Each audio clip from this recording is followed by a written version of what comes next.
Hello viewers, welcome back in my YouTube channel literature point. जैसा कि मैंने आप सबसे कहा था कि जो केवीएस पीआरटी टीएसटी पीएचडी की कॉमन सब्जेक्ट की क्लासेस है वो आपको इस चैनल पे देखने को मिल जाएंगी। तो इसी प्रोसेस को आगे बढ़ाते हुए आज हम हिंदी व्याकरण के क्वेश्चंस लाए हैं syllabus wise according to new syllabus. जो केवीएस का न्यू सिलेबस आया उसके अकॉर्डिंग आज आपकी इंट्रोडक्शन क्लास है जो बिल्कुल सरल भाषा में आपको बताया जाएगा। तो लेट्स बिगिन और हिंदी की पहली क्लास हम शुरू करते हैं। तो सबसे पहले तो हम आपका सिलेबस डिस्कस करना चाहेंगे। हालांकि एक शॉर्ट वीडियो में आपका हिंदी का सिलेबस हम पूरा डिस्कस कर चुके हैं, ऑल सब्जेक्ट का सिलेबस हम शॉर्ट वीडियो में डिस्कस कर चुके हैं, लेकिन फिर से ये इंट्रोडक्शन क्लास है तो आपका सिलेबस वाइज स्टार्ट होना चाहिए। तो एक बार फिर से आप सिलेबस देख लीजिए कि क्या क्या आपके हिंदी में आ रहा है। तो सबसे पहले आपका हिंदी में आ रहा है जो नॉर्मल व्यवहारिक व्याकरण के बारे में, मतलब व्याकरण क्या है, क्यों इसका प्रयोग क्यों किया जाता है, भाषा, संज्ञा, सर्वनाम, विशेषण, क्रिया, अव्यय, लिंग आ रहा है जो पुल्लिंग स्त्रीलिंग हो सकता है, उपसर्ग आ रहा है, प्रत्यय, वचन, एक वचन, बहुवचन। ये हिंदी पीआरटी का सिलेबस है जो कि आपके टीएसटी और पीएचडी के कॉमन सब्जेक्ट में भी बहुत ज़्यादा इंपॉर्टेंट रोल प्ले करने वाला है। ये आपको बताने की ज़रूरत नहीं, अभी तक आप अपना सिलेबस देख चुके होंगे, कई वीडियो देख चुके हैं, यूट्यूब पे सर्च करोगे कि मेरा सिलेबस क्या है, बस वही आप देख लीजिए। देखिए यहाँ से यहाँ तक आपका वाक्य रचना, विलोम शब्द, विपरीतार्थक शब्द, समरूपी, भिन्नार्थक शब्द, मुहावरे, अलंकार, विराम चिन्ह, पद परिचय, एकार्थी शब्द, अनेकार्थी शब्द एंड और भी है यहाँ तक। अनेक शब्दों के एक शब्द, तत्सम, तद्भव, समास, लोकोक्तियाँ, मुहावरे, अपठित गद्यांश, भाषा शिक्षण की प्रभावी विधियाँ, जो इतने हैं जो कि आपके हिंदी का सिलेबस बनता है, हमें इतना कंप्लीट करना है। तो आज का जो टॉपिक है वो हमारा ये वाला है। आज हम फर्स्ट टॉपिक स्टार्ट करेंगे जो कि इस वीडियो से आपका पक्का है कि 4 से 5 क्वेश्चन एग्जाम में आपको देखने को मिलेंगे मात्र इस पहले वीडियो से। तो वीडियो को अंत तक देखिएगा। चलिए शुरू करते हैं। सबसे पहले तो हम हिंदी भाषा के बारे में थोड़ी सी नॉलेज ले लेते हैं, क्योंकि इसके बारे में हमें नॉलेज होना ज़रूरी है, क्योंकि इससे क्वेश्चंस आ जाते हैं। देखिए, हिंदी विश्व की एक प्रमुख भाषा है एवं भारत की राजभाषा है। तो इसमें क्या कभी कभी हम लोग कंफ्यूज होते हैं कि क्वेश्चन आ जाता है एग्जाम में कि भारत की राष्ट्रभाषा क्या है, तो आप आंसर में हिंदी लगा के चले आते हैं, लेकिन ऐसा नहीं है। भारत की राजभाषा हिंदी है, राष्ट्रभाषा हिंदी नहीं है। राष्ट्रभाषा हिंदी भारत की राष्ट्रभाषा देखिए नहीं है, क्योंकि भारत के संविधान में किसी भी भाषा को ऐसा दर्जा भी दिया ही नहीं गया है। मतलब भारत का अभी तक कोई भी राष्ट्रभाषा नहीं, ओनली राजभाषा हिंदी को माना गया है। ओके, ये क्वेश्चन बहुत ज़्यादा इंपॉर्टेंट है। आप यूपी टेट सीटेट किसी में भी देखते होंगे अगर आपने एग्जाम दिया है। ऑब्वियस सी बात है कि अभी आप केवीएस का फॉर्म भर रहे हैं, केवीएस की तैयारी कर रहे हैं, तो आप ये क्वेश्चन देख ही चुके होंगे, इसमें बताने की ज़रूरत नहीं है, क्योंकि आप सीटेट क्वालिफाई करके यहाँ पास आए हैं। सेकेंड स्टैंजा, हिंदी भाषा का वर्णन भारतीय संविधान के भाग 17 एवं 18वीं अनुसूची में अनुच्छेद 343 से 351 में है। 8वीं अनुसूची में शामिल भारतीय भाषाओं की संख्या 22 है। बहुत ज़्यादा इंपॉर्टेंट क्वेश्चन है ये। देखिए, आपको देखने को मिलेगा कि ये भारतीय भाषाओं की संख्या कितनी है जो संविधान में शामिल की गई हैं, तो 22 है। इसका आंसर सीधे सीधे ये क्वेश्चन पूछ लिया जाता है कितनी भाषाओं को संविधान में दर्जा दिया गया है, तो आंसर होगा 22। कश्मीरी, सिंधी, पंजाबी, हिंदी, बंगाली, आसामी, उड़िया, गुजराती, मराठी, कन्नड़, तेलुगु, तमिल, मलयालम, उर्दू, संस्कृत, नेपाली, मणिपुरी, कोंकणी, बोडो, डोंगरी, मैथिली, संथाली, इतनी भाषाएं हैं जो कि गिनी गई हैं। और भी भाषाएं हैं, पूरी 22 भाषाएं हैं, लेकिन इतना इम्पोर्टेंट है, इतना हम एग्जाम्पल के तौर पे आपको लिए हैं। तो यहाँ पास देख लेते हैं एक बार ये कि हिंदी भाषा में हिंदी भारत में संपर्क भाषा का कार्य करती है। अगर क्वेश्चन में आ जाए कि भारत में संपर्क भाषा का कौन सी भाषा कार्य करती है, तो आपको सीधे आंसर करना है हिंदी। और कुछ हद तक पूरे भारत में आमतौर पे एक सरल रूप में समझे जाने वाली भाषा मानी जाती है हिंदी को। कभी कभी हिंदी शब्द का प्रयोग 9 भारतीय राज्यों के संदर्भ में भी उपयोग किया जाता है। आधिकारिक भाषा हिंदी है, जिनकी आधिकारिक भाषा हिंदी है।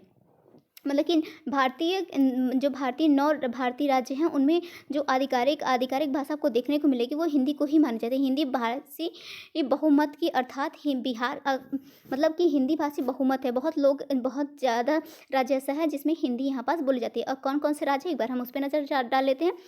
देखिए, बिहार, छत्तीसगढ़, हरियाणा, हिमाचल प्रदेश, झारखंड, मध्य प्रदेश, राजस्थान, उत्तराखंड, जम्मू और कश्मीर, उत्तर प्रदेश और राष्ट्रीय राजधानी क्षेत्र दिल्ली।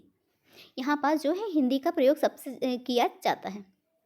नेक्स्ट, ये आपके क्वेश्चन एग्जाम में आने के हैं, इसलिए मैंने इस टॉपिक को लिया है क्योंकि थोड़ा सा इंट्रोडक्शन क्लास तो बनता है, क्योंकि आप केवीएस के एग्जाम देने जा रहे हैं, उसमें क्या क्वेश्चन आ जाएगा कुछ कहा नहीं जा सकता। और हिंदी आपका बहुत एक महत्वपूर्ण रोल प्ले कर रहा है, इसलिए आप हिंदी को बिल्कुल इग्नोर नहीं कर सकते। हम 0 लेवल से स्टार्ट कर रहे हैं, जो कि आपके एग्जाम में कोई भी क्वेश्चन आए आप उसके बाहर, इस आपके सिलेबस के बाहर ना आए, जो मतलब हम इस वीडियो में प्रोवाइड कर रहे हैं। ये पहली क्लास है।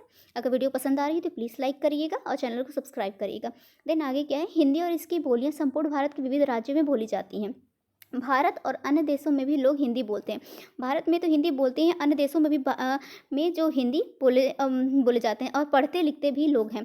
जैसे कौन कौन से वहाँ हैं, जैसे कि Fiji, Mauritius, Guyana, Suriname, Nepal और संयुक्त अरब अमीरात। अगर यहाँ पास आप घूमने की प्लानिंग में है तो बिल्कुल घुमाइए, क्योंकि आपको बोलने में बिल्कुल प्रॉब्लम नहीं होगी। अगर आप मॉरिशस घूमना चाहते हैं, गयाना घूमना चाहते हैं, फिर सूरीनाम घूमना चाहते हैं, तो आपको आराम से अपनी लैंग्वेज से हिंदी में बोलिए और मज़े से वहाँ इंजॉय करिए।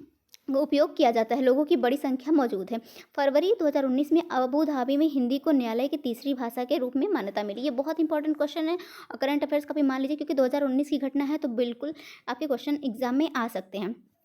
न्यायालय की तीसरी भाषा को अबू धाबी में 2019 में माना गया है हिंदी को। ओके, अब थोड़ी सी यहाँ पर जानकारी ले लेते हैं। ये देखिए विवरण, हिंदी भाषा भारत की अन्य 21 भारतीय संवैधानिक भाषाओं के साथ आधिकारिक भाषा है। अगर हमारा पूछ ले कि संविधान की आधिकारिक भाषा कौन सी है, तो आपको आंसर टिक करना है हिंदी। ओके, मातृभाषा वक्ता कितने हैं, मतलब कितने बोलने वाले हैं मातृभाषा, इनकी जिनकी मातृभाषा हिंदी है, तो 61 करोड़। और वक्ता हैं जो कि केवल हिंदी बोलते हैं लेकिन उनकी मातृभाषा नहीं है, वो 72 करोड़। लिपि है जो हमारी हिंदी की, वो कौन सी है, देवनागरी लिपि। एंड राजभाषा, ये मैंने आपको बता दिया है पहले ही कि जो राजभाषा है वो भारत की राजभाषा कौन सी है, हिंदी है। और भारत की भी राष्ट्रभाषा, कोई भी मान्यता किसी भी भाषा को भारत की राष्ट्रभाषा नहीं मानी गई है। और फिर इसके आगे, भारत में बोली क्षेत्र बिहार, छत्तीसगढ़, हरियाणा, हिमाचल प्रदेश, झारखंड, मध्य प्रदेश, राजस्थान, उत्तराखंड, जम्मू और कश्मीर, उत्तर प्रदेश और राष्ट्रीय राजधानी क्षेत्र दिल्ली में प्रमुख रूप से ये हिंदी बोली जाती है। ये ऊपर मैंने आपको बताया, यहाँ पास मैंने एक इंडेक्स के थ्रू आपको बता दिया चार्ट के हिसाब से, कि आपको प्रॉब्लम ना हो, आप चाहे तो स्क्रीनशॉट भी ले सकते हैं। विश्व में बोली जाने वाली, अभी मैंने ऊपर बताया कि Fiji, Mauritius, Guyana, Suriname, Nepal और संयुक्त अरब अमीरात में प्रमुख रूप से नियंत्रक संस्था जो है केंद्रीय हिंदी निदेशालय। ओके, भाषा परिवार भारोपीय भाषा परिवार है। इसकी उत्पत्ति देखिए कहाँ से होती है, एक बार इस पर भी नज़र डाल लेते हैं। हिंदी शब्द की उत्पत्ति संस्कृत शब्द सिंधु से मानी जाती है। अगर क्वेश्चन आ जाए कि हिंदी की उत्पत्ति कहाँ से हुई है, तो इसकी उत्पत्ति हुई है संस्कृत से हुई है। अगर शब्द भी पूछ रहे तो सिंधु शब्द से मानी जाती। अब आते हैं हम, ये तो बहुत हो गया हिंदी के बारे में थोड़ी सी नॉलेज हमारी। अब आते हैं हिंदी व्याकरण में, कि हिंदी व्याकरण क्या है। देखिए हिंदी व्याकरण क्या है, पहले तो हमें थोड़ा सा चार्ट देख लेते हैं क्या है। तो चार्ट में क्या है, संपूर्ण हिंदी क्या है, अलंकार, छंद, रस, संज्ञा, सर्वनाम, लिंग, वचन, कारक, समास, ये जो इतने भी आपके हैं संधि, ये इन सब से मिलकर हिंदी व्याकरण बनता है। अब हिंदी व्याकरण का प्रयोग क्यों होता है, ये हम देख लेते हैं। हिंदी व्याकरण हिंदी भाषा को शुद्ध रूप में लिखने और बोलने संबंधी नियमों का बोध कराने वाला शास्त्र है। ये हिंदी भाषा के अध्ययन का महत्वपूर्ण हिस्सा है। इसमें हिंदी के सभी स्वरूपों का 4 खंडों के अंतर्गत अध्ययन किया जाता है। मतलब कि अगर हिंदी को नॉर्मली हम हिंदी को ऐसे ही बोलते रहें तो, और उसको कोई भी अगर व्याकरण रूप ना दिया जाए तो उसमें बहुत ही ज़्यादा अशुद्धि पाई जाएगी। लेकिन अगर हम उसको शुद्ध व्याकरण के रूप में लिखें, बोलते तो हम किसी भी प्रकार हैं, लेकिन जब उसको हम कागज़ पे लिखते हैं तो एक वो व्यवस्थित ढंग से लिखा जाता है जिसमें व्याकरण का प्रयोग होता है। अतः हिंदी भाषा को शुद्ध रूप प्रदान करने के लिए या फिर लिखने के लिए या फिर बोलने के लिए जिस नियम का प्रयोग किया जाता है उसी को हिंदी व्याकरण कहते हैं। हिंदी व्याकरण को सीखना बहुत ज़्यादा ज़रूरी है, क्योंकि आप हिंदी बोलने वाले देश में रहते हैं। इसमें हिंदी के सभी स्वरूपों को 4 खंडों के अंतर्गत किया जाता है। अब सबसे पहले तो आप इसके 4 खंड देख लीजिए, जो कि बहुत इंपॉर्टेंट एग्जाम में पूछे भी जाते हैं। पहला है वर्ण विचार, दूसरा है शब्द विचार, तीसरा है वाक्य विचार और चौथा है छंद विचार। सबसे पहले तो वर्ण आते हैं हमारे। वर्ण क्या, अ आ इ ई, फिर उसके बाद वर्णों से मिलकर शब्द बनता है। शब्द एक मान लीजिए कि हम शब्द को ले लिए वाक्य, ऐसे कोई भी शब्द आप ले लीजिए, मतलब दो दो वर्डों के मेल से शब्द बन जाता है, 2 या 3 से जो भी, फिर वाक्य बन जाता है। वाक्य कैसे बनता है? कुछ शब्दों के एक पैराग्राफ से वाक्य बन जाता है। फिर छंद आता है। छंद जो साहित्यिक रचनाओं के शिल्पगत पक्ष पर विचार करता है। छंद के बिना आप साहित्य की रचना नहीं कर सकते पद्य में, तो उसमें हर पद में छंद छंद आप देखेंगे जरूर मिलेगा। आधुनिक मानक हिंदी हिंदुस्तान भाषा का मानकीकृत और संस्कृतकृत पाठ है। अंग्रेजी भाषा के साथ देवनागरी लिपि में लिखी गई भारत की आधिकारिक भाषा है। यह भारत गणराज्य की 22 अनुसूचित भाषाओं में से एक है। ये आप बार बार इसलिए मैं डाली हूँ कि आपको याद हो जाए। ये थोड़ा सा आप देख लीजिए। भाषा की परिभाषा, अर्थांग और भेद। सबसे पहले तो भाषा की परिभाषा, भाषा वह साधन है। भाषा की एक बार परिभाषा देख लीजिए क्या होती है। भाषा वह साधन है जिसके द्वारा हम अपने विचारों को व्यक्त कर सकते हैं और इसके लिए हम वाचिक ध्वनियों का प्रयोग करते हैं। कैसे हम भाषा को व्यक्त कैसे करते हैं? मान लीजिए हम कोई चीज़, हमें एक गिलास पानी मांगना है, तो कैसे मांगेंगे? या फिर बोल के मांगेंगे, या फिर लिख के मांगेंगे, या फिर किसी संकेत, जो बोल नहीं सकते वो क्या करते हैं? संकेत के थ्रू अपनी बात कहते हैं कि हाँ मुझे एक गिलास पानी चाहिए। तो इस हिसाब से हमारे भाषा के 3 प्रकार हो गए, मौखिक, लिखित और सांकेतिक। सबसे पहले तो भाषा की हम परिभाषा देखें हैं। भाषा मुख से उच्चारित होने वाले शब्दों और वाक्यों आदि का वह समूह है जिसके द्वारा मन की बात बतलाई जाती है। किसी भाषा की सभी ध्वनियों के प्रतिनिधि स्वप्न एवं व्यवस्था में मिलकर एक संपूर्ण भाषा की अवधारणा बनाते हैं। मैंने आपसे कहा ना, जब मुख से उच्चारित होने वाले शब्दों और शब्दों से बनने वाले वाक्य जब एक समूह में गिन कर कह रहे हैं, समूह में बनाकर अपने मन की बात दूसरों तक पहुंचाई जाती है कि मेरे मन में क्या है, मैं क्या कहना चाहती हूँ, तो उसे ही हम भाषा कहते हैं सिंपल शब्दों में। अगर दूसरे शब्दों में देखें तो दूसरे शब्दों में कहे तो व्यक्तनाद की वह स्पष्टि जिसकी सहायता से किसी एक समाज या देश के लोग अपने मनोगत भाव तथा विचार को एक दूसरे के सामने प्रकट करते हैं। या मुख से उच्चारित होने वाले शब्दों और वाक्यों आदि का वह समूह जिसके द्वारा मन की बात बतलाई जाती है उसे भाषा कहते हैं। ओके, ये तो रटा रटाया हो गया, लेकिन सिंपल भाषा में आप समझ लीजिए, जिससे हम अपने मन की बात को दूसरे तक व्यक्त कर सकें, इसी को हम भाषा कहते हैं। चाहे वो मौखिक हो, चाहे वो लिखित हो, चाहे सांकेतिक हो, भाषा तीनों रूपों में ही समझी जा सकती है, बोली जा सकती है। ओके, अब वर्ण देख लेते हैं। वर्ण क्या होता है? वर्ण उस मूल ध्वनि को कहते हैं जिसके एक खंड या टुकड़े नहीं किए जा सकते, क्योंकि वर्ण तो ऑलरेडी अकेला ही रहता है, तो जिसके खंड टुकड़े क्या किए जाते हैं? हाँ, शब्द के एक बार टुकड़े किए जा सकते हैं, पर वर्ण के नहीं किए जा सकते हैं। हिंदी भाषा में प्रयुक्त सबसे छोटी इकाई वर्ण कहलाती है। कभी कभी क्वेश्चन ये आ जाता है, बहुत इंपॉर्टेंट है, कि हिंदी भाषा में प्रयुक्त सबसे छोटी इकाई क्या होती है? तो उसमें बहुत कुछ लिखा रहता है, शब्द लिखा रहता है, वाक्य लिखा रहता है और वर्ण लिखा रहता है। तो आपको आंसर टिक करना है वर्ण, क्योंकि ये एग्जाम में आता रहता है। जैसे अ आ ई ऑलरेडी देख रहे हैं, ये ऑलरेडी छोटा है। अ को आप कितना तोड़ सकते हैं? नहीं तोड़ सकते, है ना।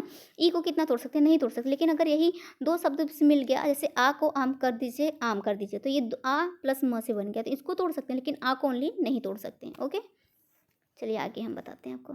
थोड़ा सा बड़ा कर लेते हैं, आपको प्रॉब्लम नहीं होगी। आपको बताया गया कि उच्चारित ध्वनियों को जब लिख कर बताना होता है तब तो उनके लिए कुछ लिखित चिन्ह बनाए जाते हैं। ध्वनियों को व्यक्त करने वाले ये लिपि चिन्ह ही वर्ण कहलाते हैं। मतलब ये लिपि चिन्ह, ये जो है ना, ये इन्हीं को हम वर्ण कहते हैं। वर्ण भाषिक ध्वनियों के लिखित रूप में होते हैं। हिंदी में इन वर्णों को अक्षर भी कहा जाता है। ये ही भाषा का लघुत्तम इकाई है। अभी मैंने बताया कि अगर भाषा की लघुत्तम इकाई पूछ लिया जाए तो क्या है? वर्ण है। वर्ण क्या होता है एक बार देख लीजिए। वर्ण उस मूल ध्वनि को कहते हैं जिसके खंड या टुकड़े नहीं किए जा सकते, या हिंदी भाषा में प्रयुक्त सबसे छोटी इकाई वर्ण कहलाती है। अब फिर इसका एग्जाम्पल है अ आ ई ओ क ख आदि। ये देख लीजिए। अब कितने प्रकार के होते हैं ये भी हम एक बार मेंशन कर लेते हैं। सबसे पहले तो स्वर कितने होते हैं हमारे? ये देखिए, अ आ ई ओ ए ओ इतने जो है हमारे स्वर होते हैं। इसमें 2 अनुस्वर भी होते हैं। अनुस्वर क्या है? आहा हमेशा क्वेश्चन आता है कि आपके इसमें से अनुस्वर क्या है? अनुस्वर आपका आहा है। अब व्यंजन की संख्या देख लीजिए क्या है? क से लेके म तक जितने हैं आपके व्यंजन है, पूरे ये ज्ञ तक व्यंजन ही कहलाते हैं। लेकिन इसमें भी विभाजित हैं कि कौन अंतस्थ व्यंजन है, कौन उसमें व्यंजन है और कौन सा संयुक्त व्यंजन है। तो इसको भी आप देख लीजिए। अंतस्थ व्यंजनों की संख्या कितनी है? 4 है। अंतस्थ व्यंजनों की संख्या है य र लव, और उसमें व्यंजन की संख्या है श श ह। संयुक्त व्यंजन है छ त्र ज्ञ श। अगर ये पूछ लिया जाए कि संयुक्त व्यंजन कौन से है, संयुक्त व्यंजन इसे क्यों कहा जाता है, क्योंकि ये दो शब्दों के वर्णों से मिलता है, दो वर्णों से मिलके बना रहता है। देखिए जैसे छ किससे मिलके बना है, क श, ये क्वेश्चन आ जाता है कि छ किससे मिलके बना है।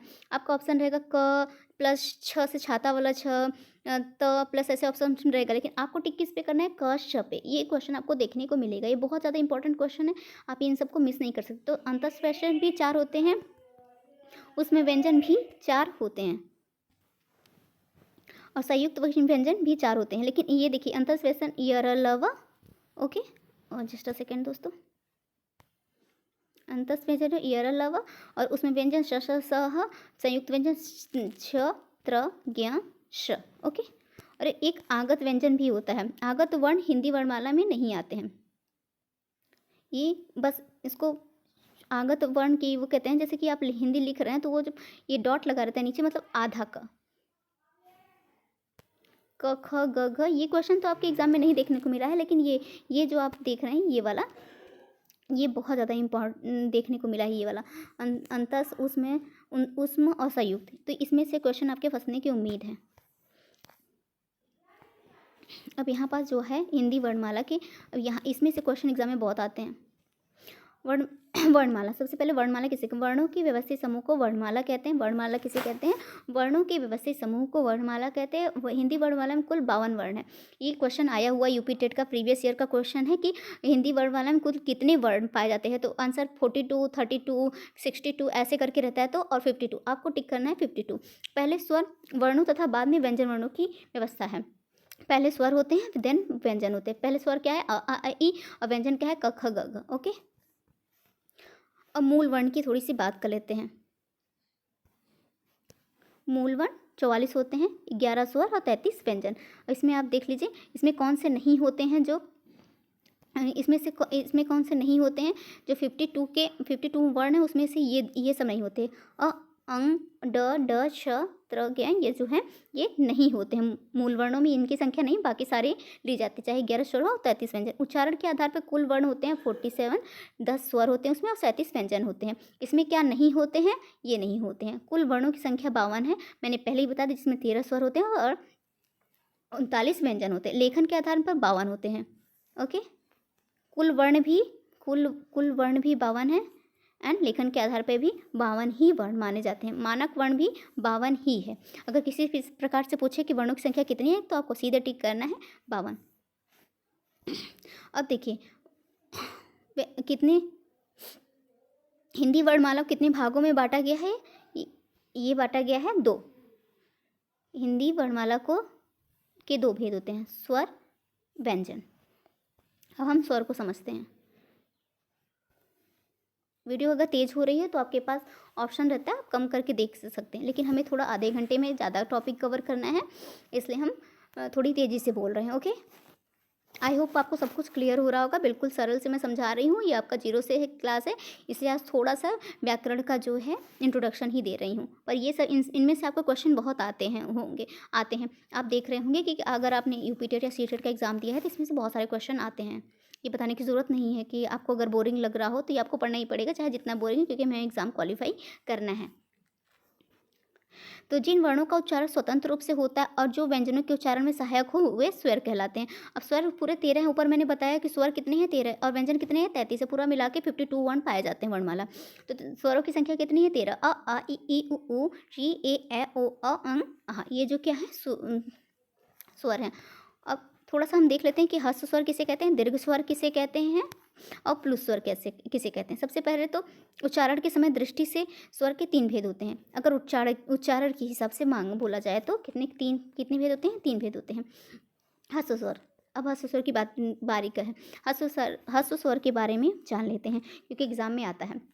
हस्व स्वर आपके 4 होते हैं, अ ई उ ई। इन्हें मूल स्वर भी कहा जाता है। जिन स्वरों के उच्चारण में कम से कम समय लगता है उन्हें हस्व स्वर कहते हैं। मतलब जो आराम से बोला जाए, देखिए आप बोल रहे हैं एकदम आराम से बोला जा रहा है, ज़्यादा टाइम भी नहीं लग रहा है, ये आराम से बोला जा रहा है। और दीर्घ स्वर की बात करें, जिन स्वरों के उच्चारण में हस्व स्वरों के 2 गुना समय लगता है। जैसे कि आ, आपने अ बोला तो एकदम सिंपल, थोड़ा सा समय लग रहा था, लेकिन आ बोल रहे हैं तो थोड़ा सा ज़्यादा समय लग रहा है। अब बड़ी की बात कर लीजिए, तो भी आपको थोड़ा सा ज़्यादा समय लग रहा है। और इन सब का भी बाप क्या है, प्लुत स्वर। इन दोनों का बाप है। प्लुत स्वर। ओके, थोड़ा सा इधर कर लेते हैं। जिन स्वरों के उच्चारण में दीर्घ स्वरों से भी अधिक समय लगता है उन्हें प्लुत स्वर कहते हैं। प्राय इनका प्रयोग दूर दूर से बुलाने में किया जाता है, जैसे आ, ओम। जैसे आप ओम बोल लीजिए, राम बोल लीजिए, आम आ बोल लीजिए, किसी को बुला रहे हैं ओ तो क्या कहें, बहुत ज़्यादा स्वर लग रहा है, इनको प्लुत स्वर कहते हैं। ओके, आई होप आपका क्लियर हो गया होगा कि ह्रस्व स्वर क्या होता है, दीर्घ स्वर क्या होता है, प्लुत स्वर क्या होता है। तो ह्रस्व स्वर क्या होता है, इनको बोलने में सबसे कम समय लगे उन्हें ह्रस्व स्वर कहते हैं। मोस्टली ये छोटा अ, छोटी ई, उ, ये हैं। ओके, इनको मूल स्वर भी कहते हैं। और दीर्घ स्वर किसे कहते हैं, जिनके बोलने में ह्रस्व स्वर से थोड़ा सा ज़्यादा लगे लेकिन प्लुत स्वर से कम समय लगे, इन्हें दीर्घ स्वर कहते हैं। आ जैसे बड़ा आ, बड़ी ई, और प्लुत स्वर जिनको बुलाने में बहुत समय लगे वो प्लुत स्वर कहलाते हैं, जैसे ओम, ये हो गया आपका प्लुत स्वर। आई होप इसके बाद आप इन तीनों में कंफ्यूज नहीं होगी कि किसे ह्रस्व स्वर कहते हैं, किसे दीर्घ स्वर कहते हैं, किसे प्लुत स्वर कहते हैं। अब जीव के आधार पर वो तो देखिए आप ध्वनि के हिसाब से आप हो गया था ना, मतलब उच्चारण की दृष्टि से हो गया था कि कितने प्रकार के होते हैं। अब यहाँ पास है जीव के प्रयोग के आधार पर। देखिए जीव के प्रयोग के आधार पर कितने स्वर होते हैं। तो सबसे अगर हम मान लीजिए यहाँ पास बना लेते हैं कि मान लीजिए ये जीव हो गई, ये आपकी जिहा हो गई, तो ये अग्र स्वर, ये मध्य स्वर, ये पश्च स्वर, इतने 3 मान लीजिए। ओके, फिर से मिट गया, फिर से बना देते हैं।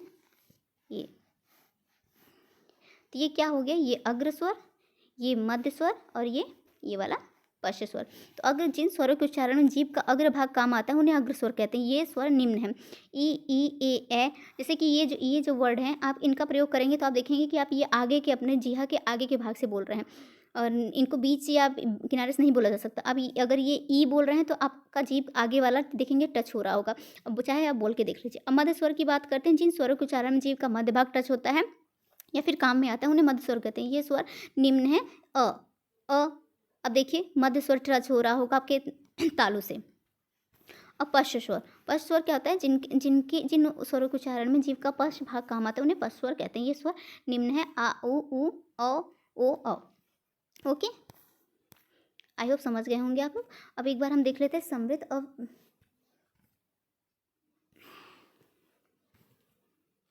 थोड़ा सा इतना ठीक है। समृद्ध और विवृत स्वर, ये स्वर जो हैं ये भी क्वेश्चन में पूछे जाते हैं कि समृद्ध क्या होते हैं। समृद्ध स्वर के उच्चारण में मुख द्वार सकरा हो जाता है। ये संख्या में 4 होते हैं, ई उ अ। समृद्ध, एक मिनट। तो देखिए समृद्ध स्वर जो होता है इसको एग्जाम्पल के तौर पे आप समझ लीजिए, समृद्ध स्वर, अर्ध समृद्ध स्वर, और क्या है विवृत स्वर और अर्ध विवृत स्वर, ये क्या होते हैं। इनको आप एग्जाम्पल के तौर पे समझ लीजिए कि समृद्ध है मतलब सब कुछ सिला हुआ है। आप समझ लीजिए एक बोरी का एग्जाम्पल लीजिए, एक बोरी का एग्जाम्पल लीजिए और उसको पूरा सिल दीजिए। उसका मतलब कि कुछ भी खुला ना रहे, बिल्कुल सकरा टाइप का हो। तो मुख द्वारा मतलब मुख को बिल्कुल ही बंद कर लिया जाए। जब मुख द्वारा बिल्कुल सकरा हो जाता है तो इन्हें क्या कहते हैं, समृद्ध स्वर कहते हैं। ई ओ, ये क्या है, समृद्ध स्वर, बिल्कुल मुख बंद रहता है, बिल्कुल सकरा होता है, ये समृद्ध स्वर है। फिर अर्ध समृद्ध स्वर की बात करते हैं तो अर्ध समृद्ध स्वर के उच्चारण में मुख द्वार कम सकरा होता है। ये समृद्ध वाला तो बिल्कुल सकरा होता है, लेकिन अगर कम थोड़ा सा सकरा हो तो उसे अर्ध समृद्ध स्वर कहते हैं। नेक्स्ट विवृत स्वर।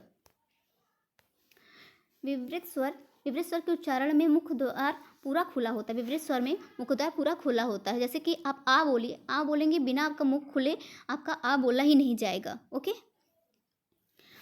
आई होप आप समझ रहे होंगे। फिर अर्ध विवृत में क्या करना है, मुख द्वार थोड़ा सा खुला रहता है, अध खुला होता है। ये संख्या में 4 होते हैं। अगर आप ये चारों वर्ड में से किसी एक का भी उच्चारण करेंगे आप देख रहे होंगे थोड़ा सा आपका मुख द्वार खुला होगा। और विवृत स्वर क्या होता है, जब आ का प्रोनाउंसिएशन आप करेंगे, आ बोलेंगे तो आपका पूरा मुख द्वार खुला हो, आप मुंह अपना खोल कर ही बोल सकते हैं आ। और अर्ध विवृत संख्या में 4 होते हैं, अ, ए, आ। ओके, ये थोड़ा सा खुला होता है, अर्ध खुला होता है, इसलिए इसका नाम है अर्ध विवृत। आई होप आप समझ गए होंगे। एक बार फिर से समझा देती हूँ। समृद्ध स्वर किसे कहते हैं, जो बिल्कुल सकरा होता है या फिर कह लीजिए बिल्कुल सीला हुआ होता है, उसे समृद्ध कहते हैं। अर्ध समृद्ध उसे कहते हैं जो कम सकरा होता है या फिर थोड़ा सा खुला होता है, उसे अर्ध समृद्ध कहते हैं। विवृत स्वर जो बिल्कुल खुला हुआ होता है, इसको आ जो बिल्कुल खुला होता है उसे विवृत स्वर कहते हैं। अर्ध विवृत उसे कहते हैं जो हल्का सा मुख द्वार खुला होता मतलब अध खुला होता है, उसको हम अर्ध विवृत स्वर कहते हैं।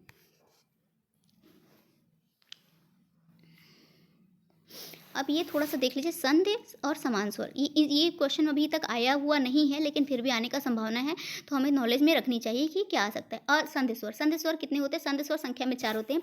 ए जस्ट अ सेकेंड दोस्तों, ए ओ और फिर समान स्वर क्या होता है? समान स्वर संधि स्वर को छोड़कर सभी शेष स्वर समान स्वर होते हैं। अब बस इन चारों को निकाल लीजिए और आपके स्वर अब जितने भी हैं उसमें पूरे के पूरे ही आप देख लीजिए, अ आ ई उ री अंग आ, ये भी है समान स्वर। तो आपको संधि स्वर के लिए याद कर रखना है कि संधि स्वर क्या है? ए ओ, और बाकी जितने भी हैं वो समान स्वर हैं।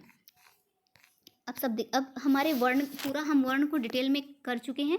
आई होप वीडियो यहीं तक, काफ़ी वीडियो लंबी भी हो गई है दोस्तों।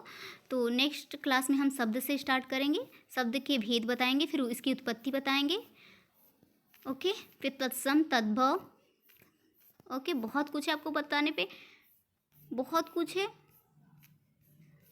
तो आज तो बस इतना ही, हम नेक्स्ट क्लास में अब शब्द पढ़ाएंगे। आज क्लास में वर्णमाला तक ही ठीक है, क्योंकि बहुत कुछ आज हम जानकारी लिए, हिंदी के बारे में जानकारी लिए, इस हमारे संविधान में हिंदी का क्या महत्व है ये जानकारी लिए। नेक्स्ट क्लास में आपसे मिलेंगे और शब्द से स्टार्ट करेंगे। हमारा नेक्स्ट टॉपिक होगा शब्द।